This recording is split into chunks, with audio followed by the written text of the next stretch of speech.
The modern commercial or office building consists of many sophisticated systems.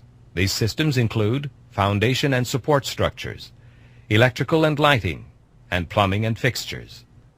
Another major part of any building that is often taken for granted by its inhabitants is the HVAC system. HVAC stands for heating, ventilation, and air conditioning. In this unit, we will identify the purpose and goals of the HVAC system, describe basic HVAC parts, and describe how these parts work together. Air quality is an essential consideration in maintaining the productivity, comfort, and health of the occupants and should not be trivialized. If air quality and temperature are not maintained, occupant comfort in the workplace can suffer, directly affecting productivity and morale. The goals of an HVAC system.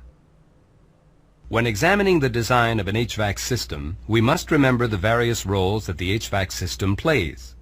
We all know that when we're cold, we turn the thermostat up for more heat, and when we're hot, we turn the thermostat down. So the HVAC system keeps us comfortable by adjusting the room's temperature. But equally important, the HVAC system must keep occupants comfortable by supplying fresh air to a room. If we introduce a significant proportion of fresh exterior air and alleviate carbon dioxide buildup, occupants experience better health and performance gains. Studies have shown a direct link between CO2 levels and short-term sick leave in office workforces. However, our concerns regarding the HVAC system and occupant health do not end here. In heavily air-conditioned, energy-efficient environments, recirculated conditioned air can carry contaminants which contribute to respiratory illness. It is the HVAC system's job to remove contaminants and dust from the air using filters at various stages. As important as this consideration is in an average office or commercial building, this feature is critical in facilities that contain clean rooms, medical facilities, or hazardous materials. Energy-efficient HVAC systems might incorporate variable air volume designs, components designed for operation at low pressures, digital control systems, mechanisms for reclaiming heating or cooling benefits from recirculated air, and high-efficiency ECM fan motors. Many price products are designed specifically with energy efficiency in mind. By understanding the importance of occupant comfort, we realize the significance of the HVAC system in a building design. It's responsible for controlling the temperature in the environment, providing fresh air to the occupants, filtering out dust and contaminants, while operating in an energy-efficient and unobtrusive manner. The following section covers the different parts that make up a basic HVAC system. Once we understand the range of components involved, we can better understand the reasons for choosing system components from Price's extensive product line. The parts of an HVAC system. The HVAC system installed in a commercial or office space differs greatly from the heating and cooling system that you might be familiar with in your house.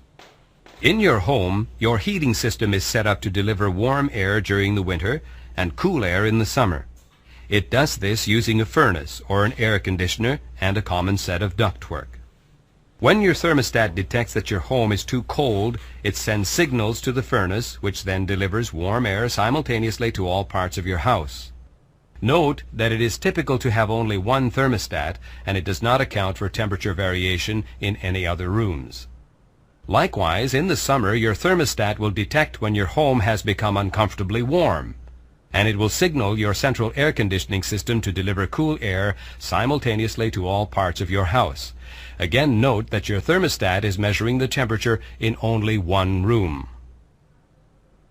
The conditions in an office or commercial space are quite different. Higher concentrations of people and equipment will generate more heat, making air conditioning or recirculation of air more important than providing heat. Although the air handling equipment is centralized, different rooms and regions in the building will have different needs for heating and cooling. These needs are called loads because they place a load or demand on the HVAC system.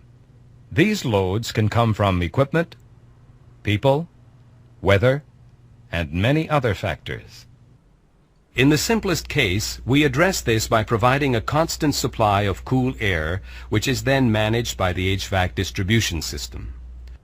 The chiller or air conditioner utilizes heat exchangers and circulated fluid or gas to cool the air that is passed through it.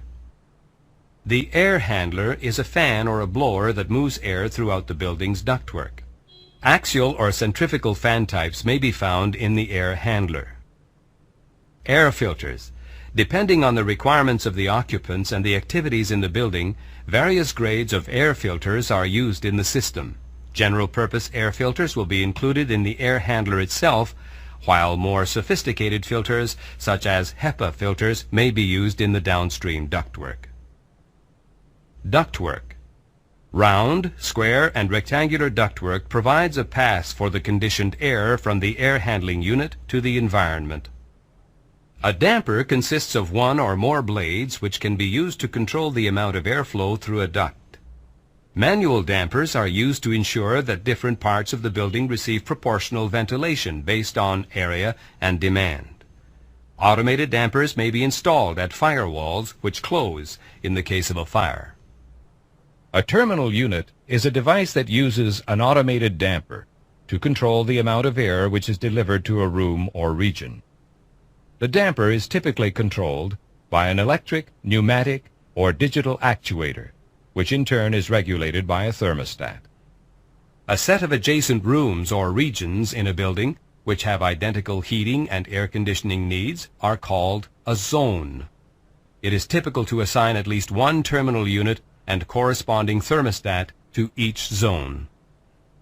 Price manufactures many different varieties of terminal units to suit all types of building needs.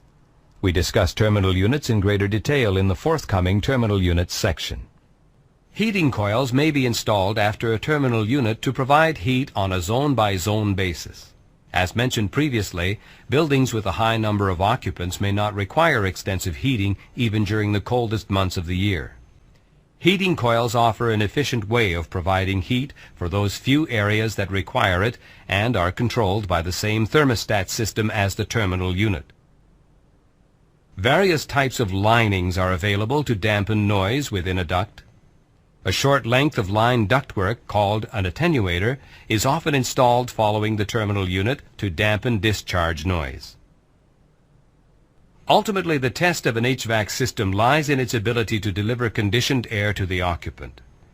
Air from the ductwork enters the occupied space through grills, registers, or diffusers, often called GRDs. The term grill is commonly applied to any air outlet or intake that consists of a square or rectangular face and neck and whose facial appearance is made up of louvers which may be used to deflect the air. A register is a grill that has one or more adjustable blades or dampers that control the amount of air that flows through. A diffuser is an air outlet which incorporates structures such as vanes, louvers, perforations, and other features for distributing and directing air. The diffuser's job is to direct the airflow throughout the occupied space in the most efficient manner possible. More information on desirable air patterns is provided in the Space Air Diffusion section. We will discuss diffusers in more detail in air outlet selection. Once air enters a space, where does it go? Air circulates through the return inlets and returns to the air handling unit. Unlike an air outlet, a return requires no sophisticated vanes. However, the relative location of the air inlets and outlets can be critical to the efficiency of the system. Upon returning to the air handler, a certain portion of the return air is exhausted and replaced with fresh exterior air. In an average office building or commercial space, approximately 10 to 20%. For an interactive look at an HVAC system in action, experiment with the activity provided here. Use the thermostat shown to raise or lower the temperature in the room. Watch how the different parts of the system respond as you call for heating or cooling.